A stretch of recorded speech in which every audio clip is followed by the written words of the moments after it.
Well, Kurt, we got a trade deadline special, went all the way to the wire. But one of the biggest news stories of the day was Aaron Gordon is leaving Orlando to join Nikola Jokic in the Denver Nuggets. So the Nuggets get Aaron Gordon and Gary Clark, and they give up Gary Harris, RJ Hampton, and a first-round pick. What do you think about this trade?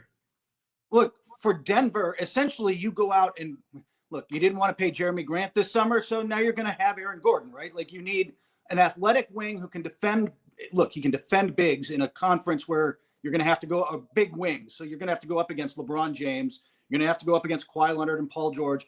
Having his defense and his body helps. Plus, he's the third shot creator you need. If you overload on that Jamal Murray, Nikola Jokic pick and roll, there's another guy who can create. So I like this get for them. I think that this kind of puts them, they've been playing better lately. They've been picking up steam. This is, I think, bumps them maybe into the top 4 in the West, makes them a much bigger playoff threat, just having that extra option. And hey, Orlando, RJ Hampton's a nice player. You pick up a pick, they're rebuilding. Yeah.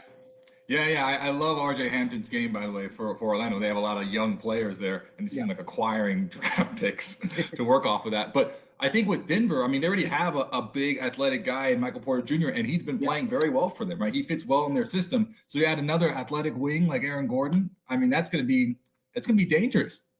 You can't have enough shot creators and wings, can you? Like it's easy to say they overlap, but I don't know in today's NBA if you can actually have too many of those kind of guys.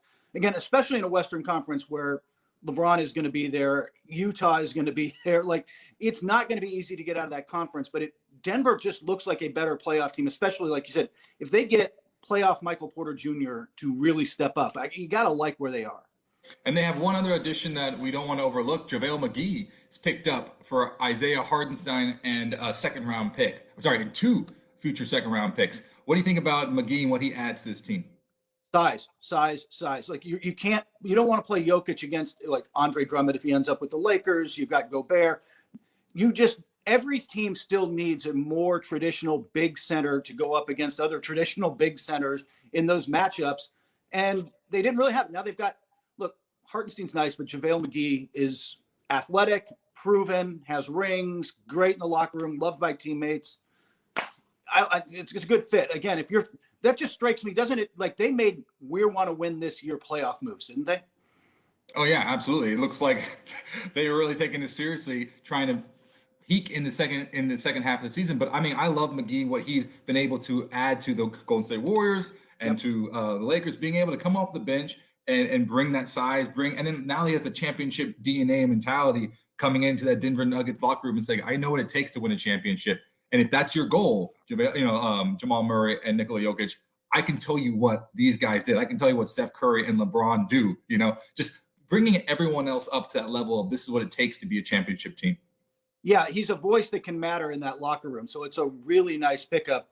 But it's, Corey, just one of the interesting trades for the day.